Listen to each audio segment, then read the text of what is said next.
How did you find growing up in England? Growing up at first was fun. It was harder because I grew up with English people. I did get bullied a bit because I was quite fat as well. Um, no, it was quite hard because when I became a teenager, the girls started going out in the evenings, getting themselves boyfriends. I wasn't allowed. I wasn't allowed. I didn't go out in the evenings. I got a bit depressed. So stayed away from my friends. They started ignoring me because obviously I wasn't going out. I wasn't having much in common with them. And then I became a bit loner. I made one or two close friends who were quiet, didn't go out much either.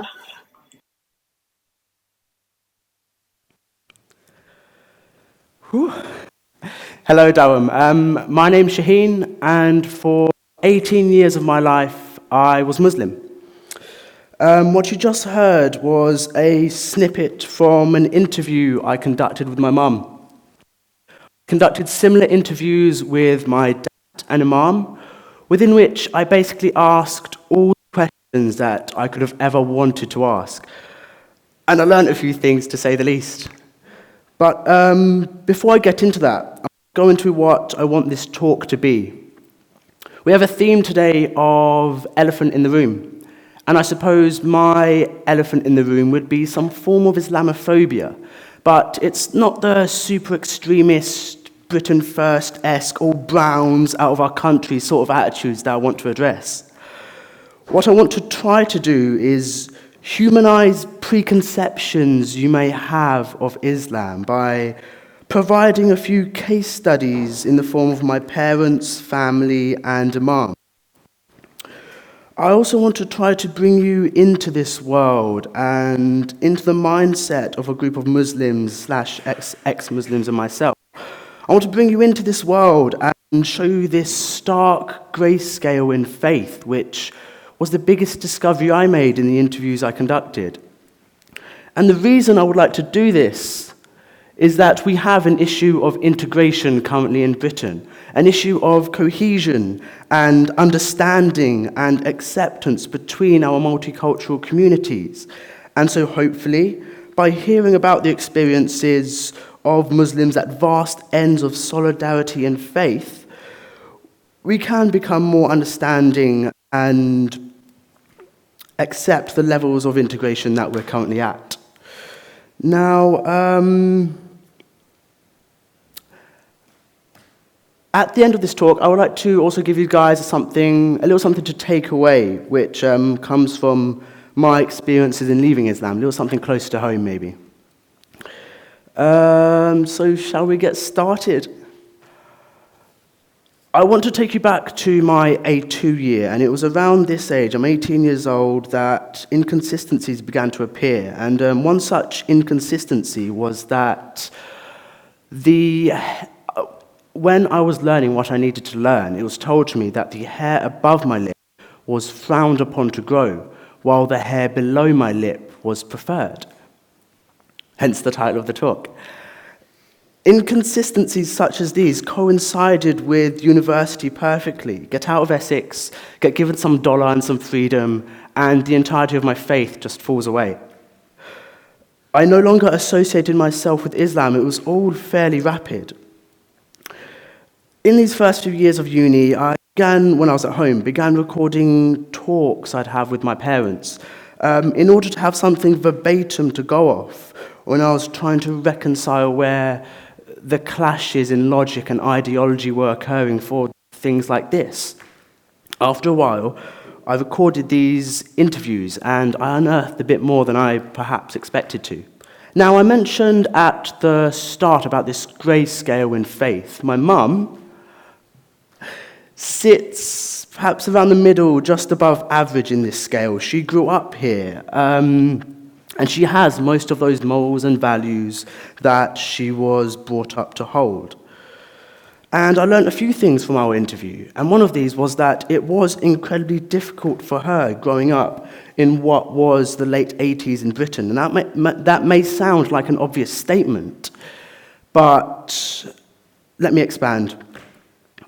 My grandparents were fairly stricter to her than she was to me. She was left stuck between a rock and an incredibly hard place, and her kernel of faith was perhaps never as strong as her parents' was. For my dad, and that is a hell of a tash, for my dad, well, it's not allowed, he's more at the upper end of the spectrum of solidarity and faith. He grew up in rural Bangladesh, working on tea farms, dropping fire mixtapes in the hills of Bangladesh. It was ingrained within him. His kernel of faith didn't have to suffer through the trauma that my mum did in growing up in Britain. And yet, I hold no difference in opinion between my parents' differing kernels. Nor do I hold any negative feelings towards the beliefs held by my grandparents, my aunties and uncles, or my imam. Every single person that I've just mentioned has reacted to this placing of Islam upon them by their parents, and their kernels of faith have solidified to the level of which their personalities and their upbringing dictates it would. Now, my parents are simply products of their environment. But there's another large factor in the maintenance of these kernels of faith that Muslims go through day to day, and that is of family and community. There is a strong sense of community back home in Essex, and this acts to maintain these kernels of faith. It acts to maintain them, but it also acts as a form of safety blanket for Muslims in this country, because my mum's and grandparents' generations have perhaps not integrated into British culture as much as my generation's has. It acts as a form of safety blanket, and in order to understand and to empathize with that, I would like to ask you all to do something for me now. If you've remembered to turn off your phones, then thank you very much. But if you haven't, pull them out now for me and have a look at the last 5 people that you've messaged, text, or contacted. If you turned your phone off, then just think about it for me. Look around at who you've come here with today. If in these 5 people there is somebody who you regularly stay in contact with, who you're always keeping in touch with, ask yourself why that is. What is it about this person that makes me want to keep them so close to me, makes me want to keep contacting them, makes me want to keep them as perhaps one of the dearest people in my life? Similarities, perhaps? In humor, in morals, in goals, in values. Muslim communities work on exactly the same principles. Who can I have a laugh with? Who can I have a joke with? Who shares the same experiences? Who has the same problems and issues as I do? Other Muslims. It is simply natural for Muslims to want to laugh with and have a joke with and socialize and spend their lives with other Muslims. And in order to acknowledge the levels of integration which we're currently at, we should get into that mindset. Now, you may ask, what happens when these factors of family and community are not as strong? When you are growing up with your best mates being white British, and you're consuming Western media, and you're eating chicken dippers for lunch, and you're feeling that pressure on your kernel of faith as a result, well, more and more will crack, obviously. I guess I'm a result of that. But then I'm looking at my baby cousins and my little brothers and thinking, what difficult decisions will they have to go through while they're growing up in this non-Muslim environment. And if we can think about that towards young Muslims, if we can look at a Muslim kid on the bus and not think of them as a kid of a foreign faith, but a kid who has grown up in or is living in an environment which is throwing his faith in random directions that even her that they're not sure of. If we can humanize young Muslims in that way, maybe that's another step in the right direction. Now, I want to jump back to my Imam's interview and just talk about that for a little bit. So, it was fascinating. I recorded us talking for about an hour, and within that hour, what I tried to do was push and squeeze at every logic path and thought process that he had when I threw in issues of debate, such as women's role in Islam, or alcohol being forbidden, or Christianity and Judaism's role in Islam, etc. And I'm now going to try and sum up what I learned from that interview and from my parents' interviews. No matter how hard I pushed, how far I went in trying to break the logic paths of this respective person with respect to these moral dilemmas or thought experiments or thought processes, if their kernel was strong enough, then I always got the same response, that they believe in this, that they have faith in this, that they wholesomely and wholeheartedly believe that these morals, these values, these ideas that they hold are correct to hold. And they are correct to hold within the moral dilemma or thought experiment or thought process that I asked them to think about. They are completely locked into the inside of their kernels, but there are many fantastic, stunning, beautiful qualities that get locked into these people in my life. Things that it may be rare for me to come across again. The danger is when these morals, values, ideas get so locked in, so ingrained, that they clash with the kernels of those around them.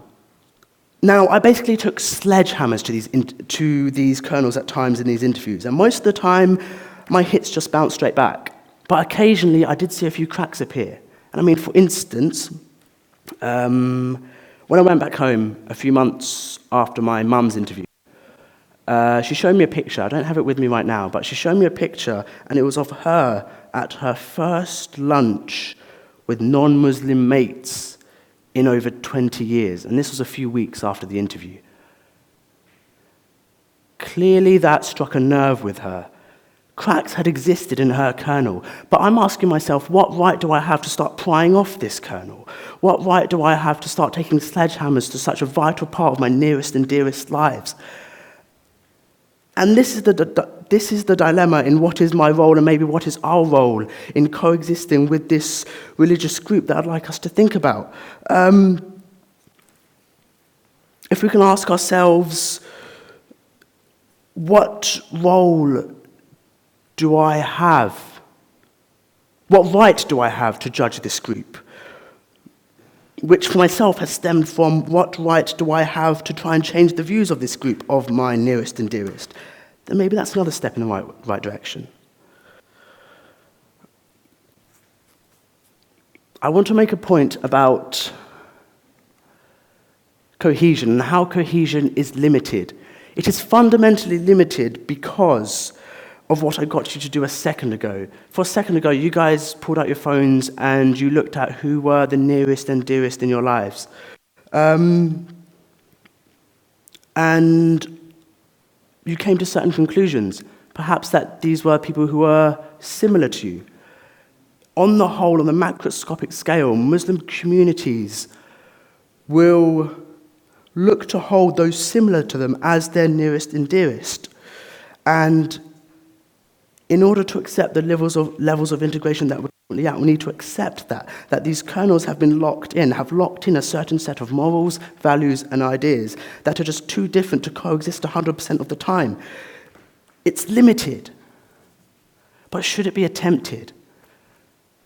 I'll probe that with a little anecdote. Last Sunday, I went back home and my mosque was throwing a family fun day, and I was chatting to a friend of mine, and he told me that as opposed to previous years, the mosque had decided not to advertise the day as much to other communities. And I asked him why.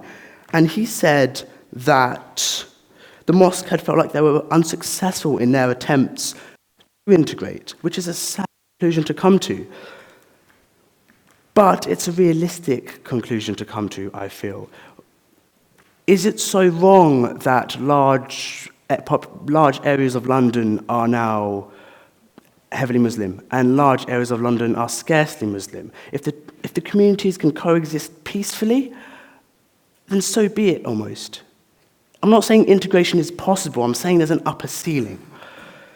Now, I want to wrap up with that little piece of advice that I promised you at the start, and it comes from my experience in leaving Islam. And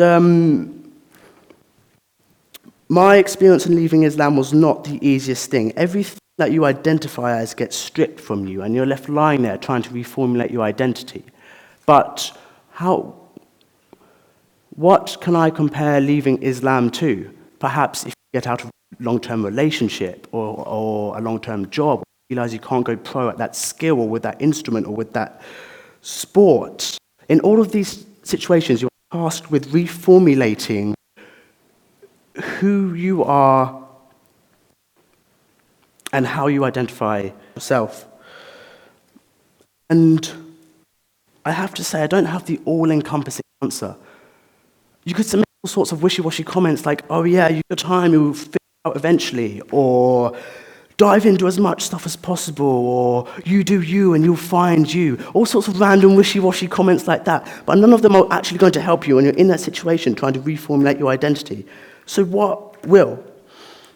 Maybe just be aware that it's occurring. Be aware. I don't know what you'll do during it, but if you can be aware constantly that it is occurring, when it all settles down, you can recognize that person looking back at you in the mirror a little bit quicker. And I hope that helps. Thank you very much.